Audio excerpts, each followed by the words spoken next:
So when we talk about BDSM and kinks, we often use those terms interchangeably, although for some people they are very different. But I'll use them kind of interchangeably here. BDSM stands for bondage, discipline, sadism, and masochism. And a lot of times when people think of BDSM, they think of the 50 Shades of Grey and restraints, and sometimes they think of sex dungeons and a lot of metal or ropes and chains and being tied up and restraints. That's not always the case. We can have BDSM where none of those physical toys or structures are in place, but where it really lives in our imagination, in our eroticism. So if I identify as a dominant and I am playing with a submissive, then I take on a power exchange role. We engage in power exchange where the submissive allows me as the dominant to be the one in charge. Now, the important part about all of this is that we need to have consent prior to engaging in these activities. We need to know what the safeguards are. So a lot of times I'll go through safe words for people to use. The stoplight system is the easiest one. Green, good to go, keep going, bud. Let's have at it. Yellow is, we need to slow down a little bit. Maybe if you're spanking me, do a little bit softer. If you are, intensely having sex with me, maybe I need you to go a little bit slower. Don't go as deep, or less teeth, or whatever it is. Maybe I just need to adjust my position because my back really hurts and I'm sore, and so I'll say yellow, and then I'll clarify what that is. Red means full stop. We stop the scene.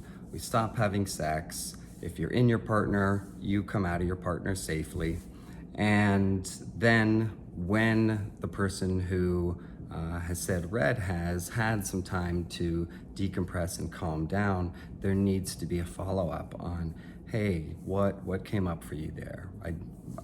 I want to know. And maybe that was they were triggered by something that happened. It might have been something that you did. It might not be at all anything that you did, but just an internal thought that came up for them, or a feeling that was very uncomfortable, and they needed to stop the scene. So being able to talk about that afterward is incredibly important, because not only do we want to prioritize consent, but we also want to prioritize safety and pleasure. And if all of those things are not in play, then we risk having some consequences in our sex that we really don't want. And that makes for unpleasant and unpleasurable experiences in kink and BDSM. Sometimes people love being tied up, not having to be the one actually deciding what is going to happen, but just being the recipient, the receiver of pleasure, being the object of one's desire. That can be so hot and liberating.